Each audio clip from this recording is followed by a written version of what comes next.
What's going on, guys? Welcome back to another podcast, and today I'm going to be breaking down and reviewing the Patriots' loss to the Baltimore Ravens.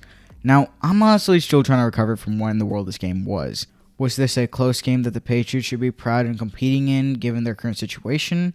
Or was this a game that the Patriots simply blew by means of bad decision-making and turnovers? Or was it both? Probably not. Either way, let's get into this game. Now, starting with the offense, let's focus on the first three quarters first. For those first three quarters, the Patriots' offense was honestly quite good. I mean, we were seeing a level of production from this offense that rivaled the 2018 Patriots with Tom Brady, just marching with ease against a very strong Ravens defense. And even though some of the play calling was bad towards the red zone, you've got to admit, for those first three quarters, the Patriots' offense really looked promising. And can we talk about Devontae Parker for a quick sec? I mean, going to this game without Jacoby Myers, the Patriots knew that they were going to be without their most reliable receiver, which meant somebody had to show up in this game. And Devontae Parker stepped up to that challenge and was ridiculous. 5 catches for 156 yards. And this is the first time that I don't even know since when that the Patriots have had back-to-back games with 100-yard receivers. I mean, he was doing everything that he was brought in to do. Contested catches, getting open down the field. He even had a toe tap. I mean, he was elite in this game. And speaking of elite, let's get into the run game. I mean, Damien Harris and Ramondre Stevenson were amazing again. And I honestly thought that they should have gotten more touches again in this one, especially in that first half. And then you have Mac Jones, who, for those first three quarters, was calm in the pocket, delivered the ball with confidence, and yeah, he had a couple of weird plays. He did have a pick to Josh Bynes, but let's be honest here, he is still learning. He's still a young quarterback in this league, and so for him to have a game like this was incredibly inspiring. On that final drive in the first half, with just 30 seconds, Jones delivered a couple of clutch passes to Kendrick Bourne to get them into field goal range and have Nick Folk drill one from 50 yards out. That was just a moment I wanted to highlight from this game. But again, that was just for the first three quarters. In the fourth quarter, the Patriots offense just decided, okay, good enough week for this one, let's just move on to next week, and decided to completely collapse offensively. Now, the Patriots started off the fourth quarter actually pretty good. They were able to get a touchdown, making the score 26-31, and putting some added pressure onto the Baltimore Ravens offense. And the Patriots defense was able to get the ball back, and so now it was turn for the Patriots offense to make some more magic. And what did they do? On their final 3 drives, they had an interception, a fumble, and an interception. Now, the first interception was absolutely brutal. In the red zone, 3rd and goal, with a chance to take the lead, Mac Jones throws a completely unnecessary prayer up into the end zone, which is caught by the Ravens defense, specifically by Marlon Humphrey. Now, as much as I love the fact that Mac Jones is trying to work on his connection with Devontae Parker, 4 out of 5 of his interceptions this year have been intended towards Parker. He's got to make better decisions out there, and in general, he's got to stop forcing the ball into dangerous places during critical situations. The Patriots could have just taken the field goal there and got the ball back, which, by the way, they were able to do, and there was simply no reason to make that throw, especially against that secondary.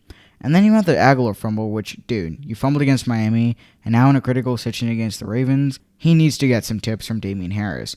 Try the technique Harris did last year, as the Dolphins did, where he wouldn't let go of the ball or something like that. Just try something. Just stop fumbling the ball. But on top of it all, at the end of the game in garbage time, Jones threw a meaningless pick that saw a Ravens pass rusher hit him and land on his ankle. Right now, we know it as a high ankle sprain, and while the injury is thankfully not season-ending right now, I can only think about what happened to Michael Thomas back in 2020.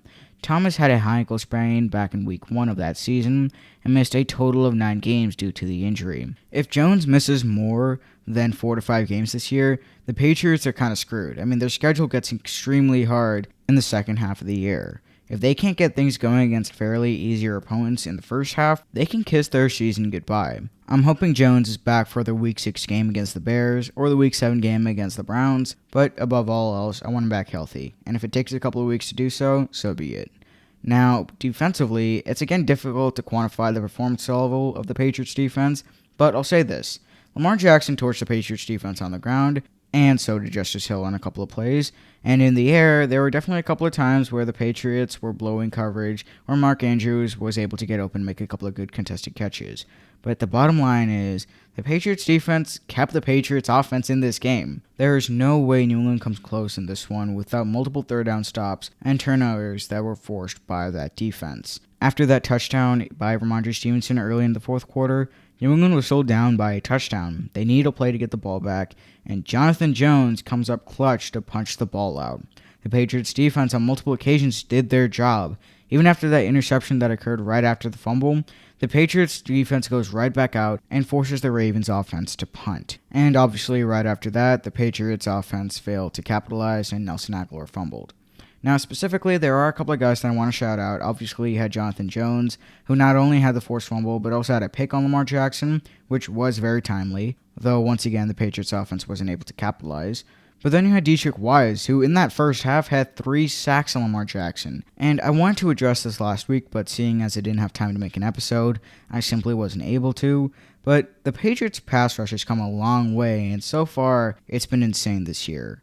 Deatrich Wise played a big part in that first half, and it's just too bad that he wasn't as dominant in the second half. Overall, the Patriots defense statistically did not play amazing, but they were a big part in why the Patriots were able to stay in this game, and generally, that's been the case all year. Now looking to next week, the Patriots head to Green Bay against the Packers, and likely without Mac, they're likely going to have to start Brian Hoyer or Bailey Zappi. Personally, I think the obvious decision here is to start Bailey Zappi. Brian Hoyer simply isn't going to cut it, seeing as his arm and his mobility are just not up to par. Does he have the veteran experience? Absolutely, but that alone cannot win the Patriots this game. Bailey Zappi is raw and underdeveloped, but if we can see something similar to what we saw in the preseason, specifically against the Giants and the Panthers, then Zappi, given his decent accuracy and mobile attributes, and a game plan that is heavily focused on running the ball, could potentially keep this game close. Seeing as Green Bay's offense is still trying to work its own kinks out, and the Patriots defense, at least so far, has been playing pretty well against talented quarterbacks. But yeah, hope you guys enjoyed this episode. Definitely a tough one to make, seeing as not only did the Patriots lose, but now Mac Jones is injured. But the season is not over yet, just keep that in mind. There's still a lot of football to be played, and I think we can only be optimistic going forward. But yeah, hope you guys enjoyed this episode, and I'll catch you guys later in the next one. Peace out.